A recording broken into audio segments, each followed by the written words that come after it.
Bismillahirrahmanirrahim. Dear students, Assalamu alaikum. How are you all? Hoping all of you are safe and sound. May Allah shower His unlimited blessings upon you. Ameen. Let us start our today's lecture, that is all about grammar. Well beta, today we will do some translation work. I will define what is meant by translation and how would you be able to translate a paragraph of Urdu into English.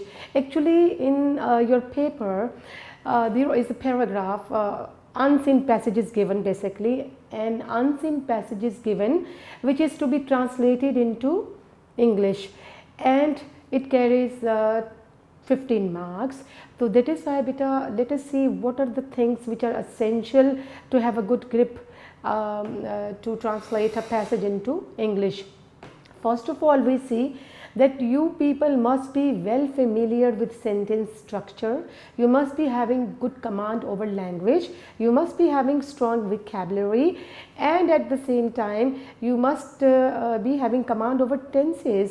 So to convert the translation, convert the Urdu sentences into English in an excellent way. So let us discuss all these things in today's lecture.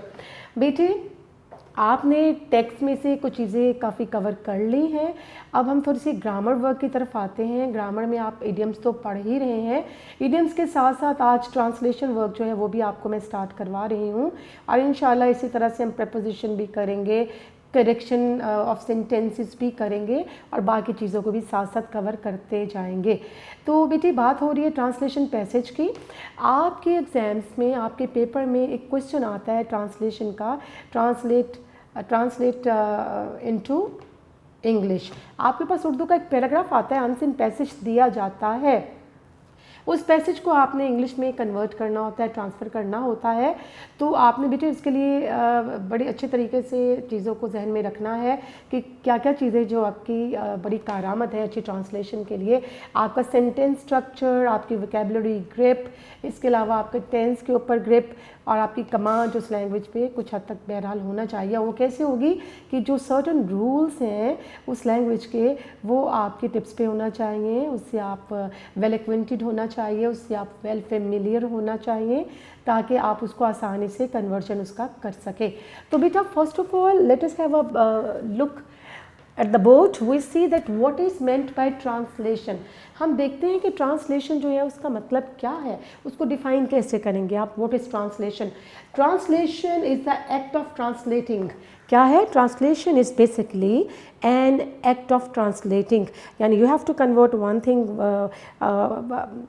some sentences from one language into another. Then we see it means to change from one language to another. So you have got the point that it means to change from one language to another. एक ज़बान से दूसरी ज़बान तक जो आप change लाते हो, उसको कन्वर्ट करते हो उन सेंटेंसेस को, वो आपकी ट्रांसलेशन है. मज़ीद हमें ट्रांसलेशन के बारे में क्या चीज़ पता चलती है? The translation can be defined, it can be defined as the replacement of textual material. जो आपका टेक्सचुअल मटेरियल है उसकी रिप्लेसमेंट किस में होगी? It is the replacement of your textual material will in one language, and that is the source language. Yani that is the conversion of textual material in one language, the source language, by equivalent in source language, by equivalent textual material in other language, and the other language is the target language. The target language. तो आपने क्या करना है बेटा, जो आपका textual material है, आपके पास जो मटेरियल आया है, उससे आपने जो आपका सोर्स लैंग्वेज है उसको आपने इक्विवेलेंट, वो जो टेक्स्ट मटेरियल है उस इक्विवेलेंट टेक्स्ट मटेरियल को एक टारगेट लैंग्वेज में चेंज करना है, टारगेट लैंग्वेज में कन्वर्ट करना है. यानी क्या है? Again that is a way to change from one language to another, from source language to the target language. Textual material, जो टेक्सचुअल मटेरियल है उसके अकॉर्डिंग आपने कन्वर्जन करना है. फिर मज़ीद देखते हैं कि every language has certain rules of sentence construction. तो that is something really very essential. that every language has some rules for sentence structure और sentence construction. हर language के sentence structure के हवाले से अपने rules होते हैं. While undergoing translation from Urdu to English, one should be well acquainted with the rules. Well acquainted mean familiar. Yani when you are translating from one language to another, you must be well familiar, well acquainted with all these rules and and basically the sentence structure. तो हमें क्या चीज़ें पता चली हैं, इसको एक दफ़ा से हम लोग फिर go through कर लेते हैं. ट्रांसलेशन क्या है, इसको डिफाइन किस तरह से किया जाता है कि translation is the act of translating. क्या है? Translation is an act of translating and that is a change from one language to another. A change from one language to another. फिर हमें ट्रांसलेशन के बारे में क्या कैसे डिफाइन किया गया है कि it can be defined as the replacement of the textual material in one language, the source language, by equivalent textual material in other language and that is the target language. जो आपके पास textual material है, उसी textual material को, source material को आपने target material जो है उसमें कन्वर्जन करना है इक्विवेलेंट वर्ड्स तलाश करके. ठीक है जी.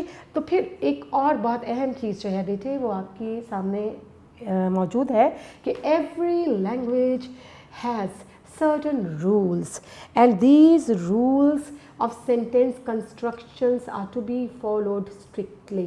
तो जो आपके सेंटेंस स्ट्रक्चर से, कंस्ट्रक्शन से रिलेटेड जितने भी रूल्स हैं लैंग्वेज के, आपको उसे फॉलो करना है. आप उससे वेल फेमिलियर होना चाहिए. ठीक है जी. तो one should be well acquainted, well familiar with these rules. जब तक आप रूल्स को फॉलो नहीं करेंगे तो how would you be able to claim that you have translated your passage in a remarkable way. तो उसके लिए आपको इन तमाम चीज़ों का ख्याल रखना है. होपफुली आपने इन चीज़ों को देख लिया होगा, फॉलो किया होगा.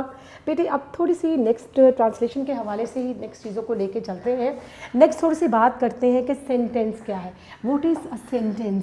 बेटे इसको मैं रिमूव कर रही हूँ क्योंकि इसको मैं आपको बता चुकी हूँ. यकीनी तौर पर आपने इसको नोट डाउन भी कर लिया होगा, या अगर आप कर रहे हैं तो अभी ये थोड़ा सा हिस्सा जो है लिखा है, आप इसको उतार सकते हैं, अपने नोटबुक्स पे लिख सकते हैं. बेटे हम एक और बात करते हैं कि व्हाट इज़ अ सेंटेंस. जी हमारे पास क्वेश्चन जहन में आता है कि व्हाट इज़ अ सेंटेंस. तो सेंटेंस जो है वो बेसिकली क्या है. जी बेटे सेंटेंस आप देखते हैं ना. Sentence basically is a group of words which conveys, group of words which communicates, which expresses, which conveys complete sense. ठीक है, जो हमें कंप्लीट सेंस जो है वो कन्वे कर रहा है. फिर हम सेंटेंस के बारे में क्या पढ़ते हैं कि sentence has a complete structure and this complete structure is basically this complete structure has two parts, the subject and the predicate. हम देखते हैं, मैं इसको साथ आपको लिख भी देती हूँ आपके आसानी के लिए, ताकि आपके पास ये मटेरियल जो है रिटन फॉर्म में भी आ जाए. तो बेटे यहाँ पर देखते हैं कि व्हाट इज़ सेंटेंस. मैं आपको लिख के देती हूँ कि basically a sentence is a group of words conveying complete sense. Conveying complete sense. It has a complete structure. It has a complete structure.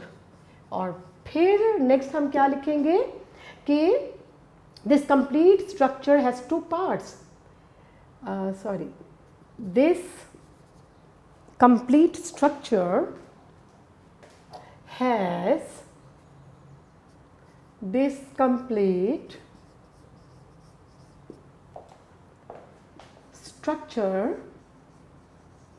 has two parts. और two parts कौन से हैं, i.e. कौन कौन से वो parts हैं, subject and predicate. Subject and predicate. अब देखते हैं सब्जेक्ट और प्रेडिकेट जो है इसको हम किस तरह से डिफाइन करेंगे।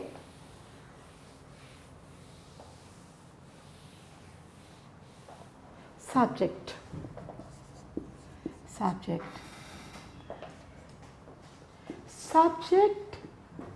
is what or whom the sentence is about। तो basically subject is what or whom the sentence is about, कि जिसके बारे में, सब्जेक्ट क्या है आपका, सब्जेक्ट फाइल है, ठीक है, डूअर है, काम करने वाला। तो बेटा what और whom the sentence is about, जिसके बारे में वो सेंटेंस बयान हो रहा है, वो क्या है, वो आपका सब्जेक्ट मौजूद है। और प्रेडिकेट क्या है, which tells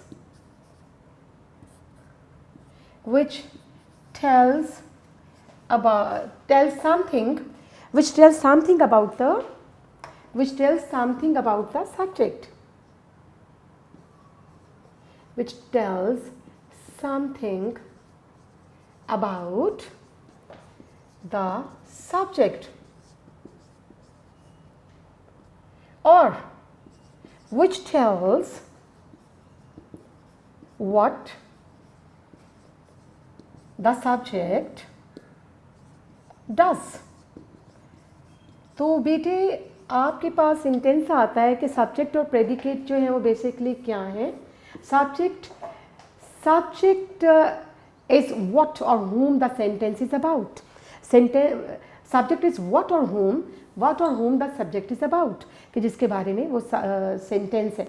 और प्रेडिकेट क्या होगा, the rest of the sentence which tells something about the subject, और विच द सब्जेक्ट डज, जो हमें ये बताता है कि व्हाट द सब्जेक्ट डज, के which tells what the subject does, कि वो सब्जेक्ट जो है वो क्या कर रहा है। जैसे फॉर एग्जांपल मैं आपको यहाँ कुछ एग्जांपल्स भी इसके दे देती हूँ। फॉर एग्जांपल आपके पास सेंटेंस आता है, यहाँ हम लिखते हैं सब्जेक्ट और यहाँ लिखते हैं प्रेडिकेट। आपके पास सेंटेंस है, the dentist pulled out the tooth, कि डेंटिस्ट ने जनाब दांत निकाल दिया। अच्छा, इसमें डेंटिस्ट जो है वो सब्जेक्ट है और इसका प्रेडिकेट क्या है, which is telling something about the subject. ये क्या है, पुल्ड आउट द टूथ, ये इसका प्रेडिकेट हो जाएगा। इसी तरह एक और जुमला ले लेते हैं कि mister Ajmal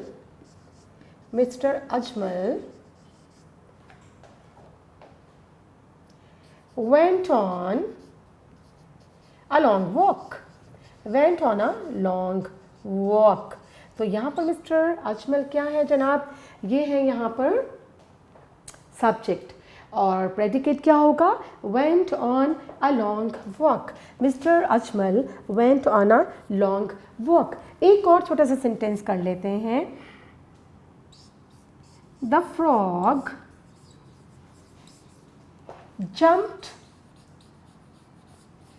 jumped across the log। तो आपके पास सेंटेंस आ गया बेटे, the frog jumped across the log। तो यहाँ द फ्रॉग है, ये क्या है जी, सब्जेक्ट, और प्रेडिकेट क्या होगा, jumped across the log। तो बेटे ये थोड़ा सा डिस्कशन हुआ सेंटेंस के बारे में। इसको एक दफ़ा फिर से गो थ्रू करते हैं इस बोर्ड को, कि what is a sentence. A sentence is a group of words conveying complete sense.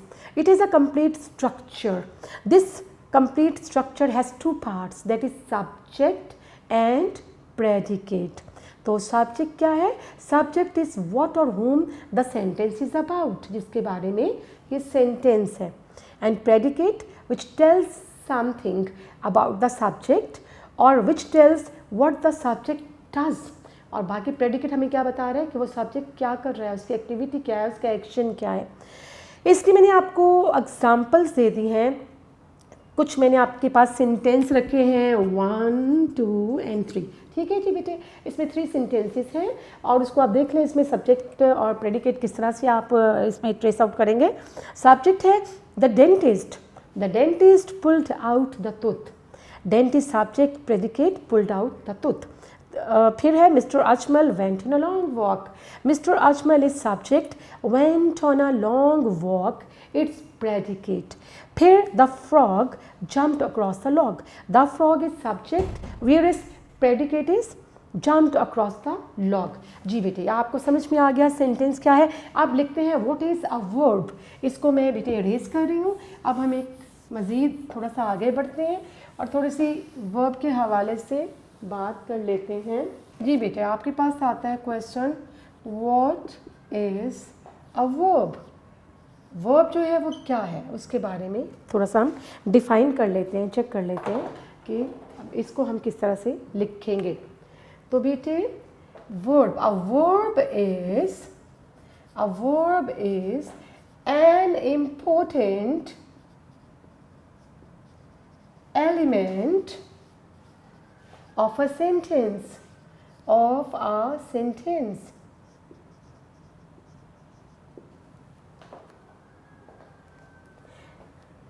The words which indicate the action, which express the action are called verbs। तो बेटे आपने क्या पढ़ा कि what is a verb. Verb को हम कैसे define कर रहे हैं बेटे। अ verb is an important element of a sentence. The words which indicate the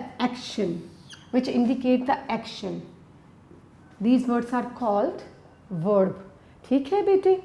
अच्छा, अब थोड़ी सी बात करते हैं वॉइस के हवाले से। ठीक है, तो your sentence can be in active voice और इन पैसिव वॉइस। जब हम ट्रांसलेट कर रहे हैं किसी पैसेज को तो बेटे आपने ख्याल रखना है कि सेंटेंस आपका टेंस का तो ख्याल रखना ही है, आपने ये भी देखना है कि ये सेंटेंस एक्टिव वॉइस है या पैसिव वॉइस है। ठीक है,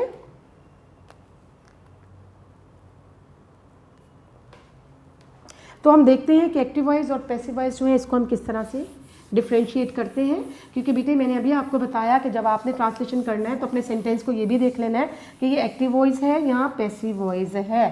ठीक है जी। Voices,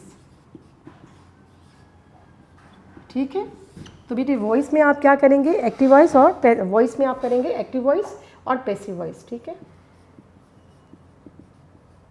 active voice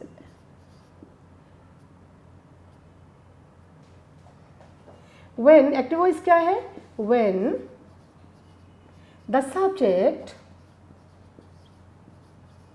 in the sentence is the doer of an action।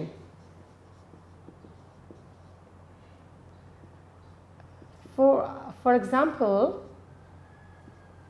देखें बेटे एक्टिव वॉइस है when the subject in the sentence is the doer of an action। यानी एक्टिव वॉइस एक ऐसा सेंटेंस है जिसमें आपको सब्जेक्ट मौजूद मिल रहा है, सब्जेक्ट मौजूद है और he is the doer of an action, और उस एक्शन को वही सरअंजाम दे रहा है। जैसे मैं आप एग्जांपल आपके सामने लिखती हूँ, हबीब रैंग द बेल। तो who is the doer of action? The bell was rung somewhere, and who did this action? Habib। Habib is the subject। तो हमें ये एक्टिव वॉइस पता चल रहा है when the subject in sentence is the doer of an action। Example क्या है, Habib rang the bell। Habib is performing this action। ठीक है बेटे, अब हम इसी को देख लेते हैं पैसिव वॉइस। पैसिव वॉइस को आप किस तरह करेंगे, when the action is done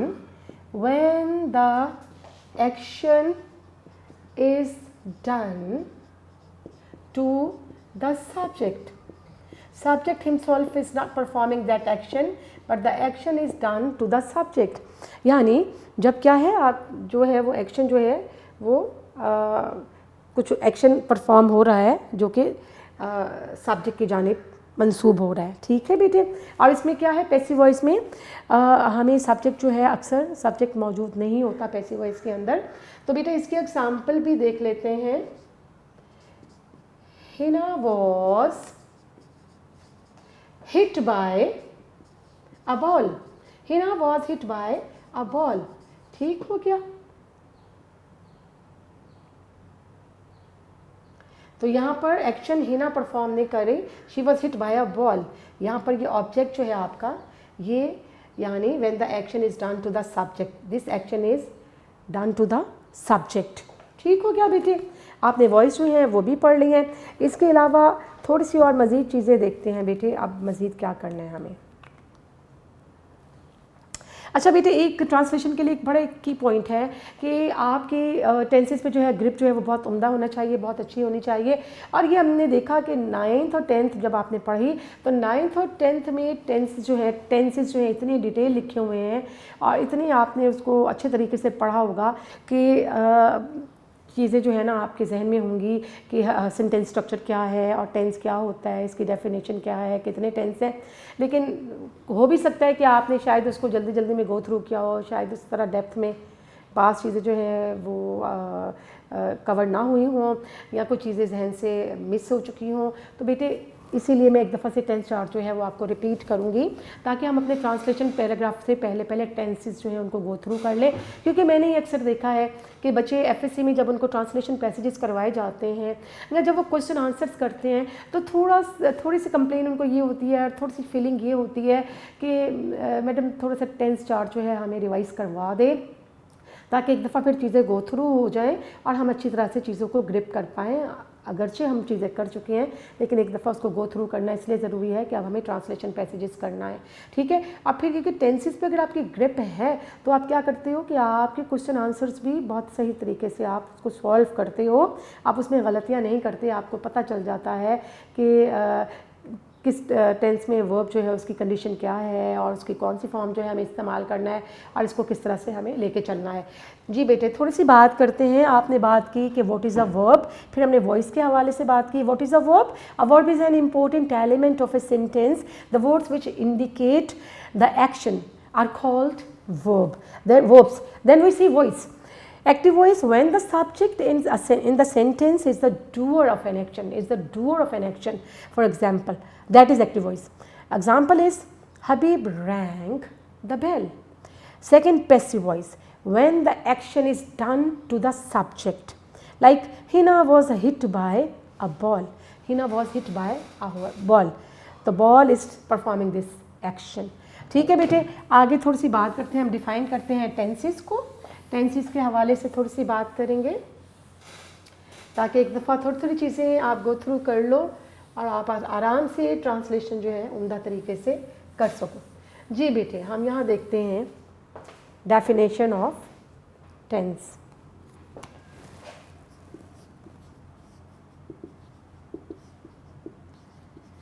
definition of tense.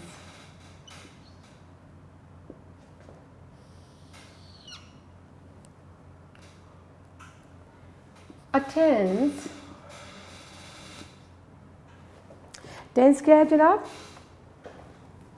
A tense is a form of verb which shows the time, of action. तो क्या है टेंस? क्या है tense? Basically is a form of verb which shows the time of action. For example,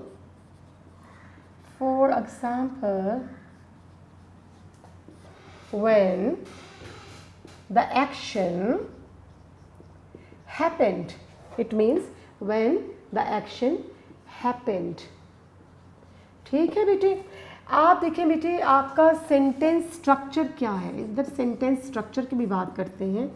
sentence structure in English, वो आप क्या करते हो, SVO, सब्जेक्ट वर्ब और ऑब्जेक्ट। तो बेटे सब्जेक्ट और ऑब्जेक्ट तो अपनी जगह रहेंगे, हाँ जो मुख्तलिफ टेंसेस में जो चेंज आएगा वो किस में आएगा, वो आएगा वर्ब में आएगा। और ये किस चीज़ को इंडिकेट करता है, tense?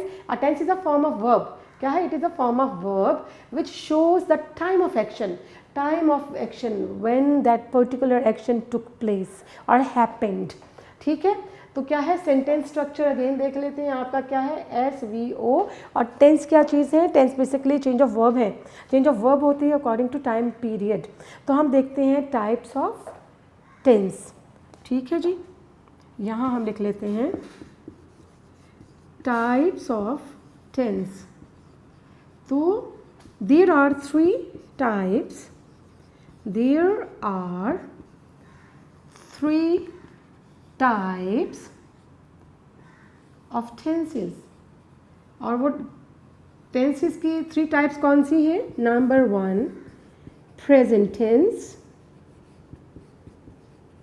Number 2 past tense, and number 3 it's future tense, future tense। जी बेटा, हमने क्या पढ़ा, सेंटेंस स्ट्रक्चर पढ़ा, मैंने दोहरा दिया। उसके बाद टाइप्स ऑफ टेंस, टेंस की टाइप्स क्या क्या हैं? There are 3 types of tenses. Tenses की जो है वो 3 टाइप्स होती हैं, वो कौन कौन सी हैं? Present tense, past tense and future tense. Present tense, past tense and present tense, past tense and future tense, and we see that each, यहाँ हम लिख देते हैं, each tense is further divided into 4 types. Each tense is further divided into 4 types. तो हर tense जो है वो 4 types में डिवाइडेड है। तो हम देखते हैं वो कौन कौन सी टाइप है, उसको भी एक दफ़ा बोर्ड पे मैं लिख देती हूँ। यकीनी तौर पर ये चीज़ें आपने समझ ली होंगी। हमने डेफिनेशन ऑफ टेंस की है, सेंटेंस स्ट्रक्चर की बात की है और टाइप्स ऑफ टेंस की बात की है कि there are 3 types of tense, present tense, past tense and future tense. Then each tense is further divided into 4 types. वो 4 टाइप्स देखते हैं, वो कौन कौन सी हैं इन टेंसेस की, जो फर्दर 4 टाइप्स हैं वो कौन कौन सी है बेटे, उसको भी एक नज़र डालते हैं।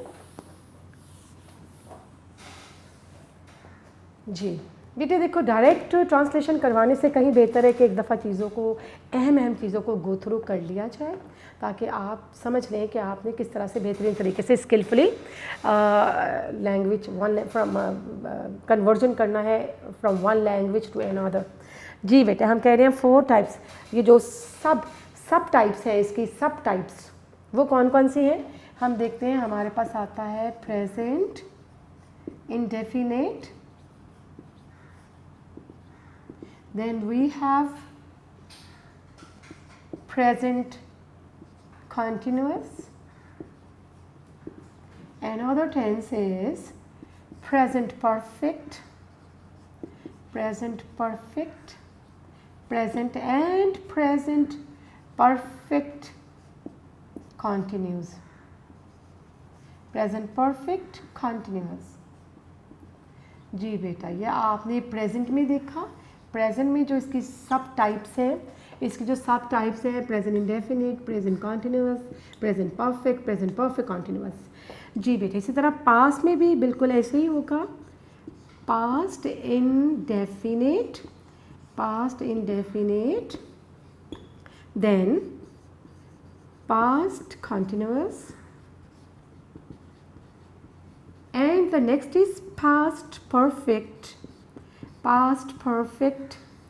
and the fourth is past perfect continuous। और ये सारे टेंसेस जो हैं बेटे, इनका एक्टिव वॉइस भी आपने देखना है, इनका पैसिव वॉइस भी देखना है कि उसके लिए क्या फार्मूला होगा, क्या स्ट्रक्चर होगा और उसको किस तरह से हमने लिखना है और इसे किस तरह से सॉल्व करना है। जी बेटा, इसके बाद हम देखते हैं फ्यूचर इंडेफिनिट है आपके पास, फ्यूचर इंडेफिनिट है। फ्यूचर कंटिन्यूअस है आपके पास, फ्यूचर परफेक्ट, फ्यूचर परफेक्ट है आपके पास, और फिर आपके पास आता है फ्यूचर परफेक्ट कंटिन्यूस।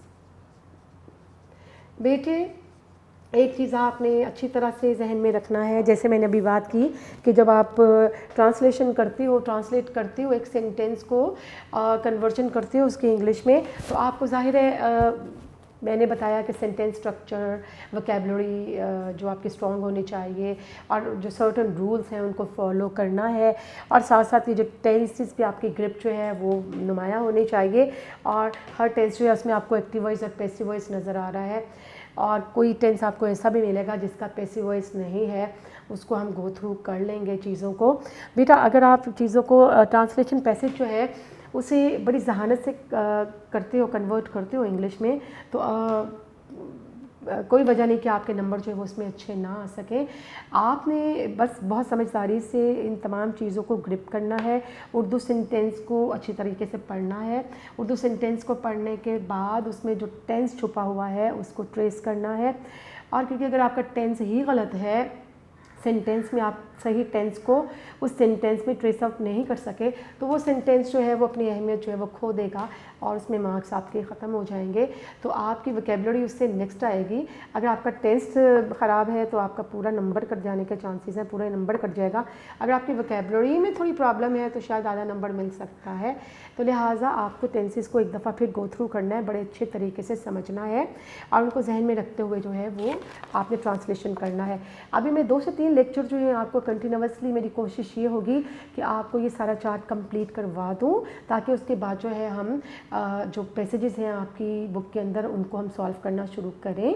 बेटे उसमें भी एक चीज़ का ख्याल रखना है कि ये सारे प्रैक्टिस पैराग्राफ हैं, और यूनिक नोट्स में आपकी मदद के लिए बेशुमार प्रैक्टिस पैराग्राफ जो हैं ये बोर्ड के पेपर से लिए गए हैं, लाहौर बोर्ड से भी हैं, गुजरावाला बोर्ड से भी हैं, और इसी तरह से और दूसरे बोर्ड के जो पेपर हैं उनसे ये ट्रांसलेशन पैसेज लिए गए हैं, ताकि आपको थोड़ा सा अंदाज़ा हो सके कि किस तरह के ट्रांसलेशन पैसेज जो है वो आते हैं पेपर में, और उसकी प्रैक्टिस करने से आप किसी भी अनसीन पैसेज को ट्रांसलेट करने में कामयाब हो जाओगे। ठीक है बेटे, इसको अच्छी तरह से देख लीजिएगा।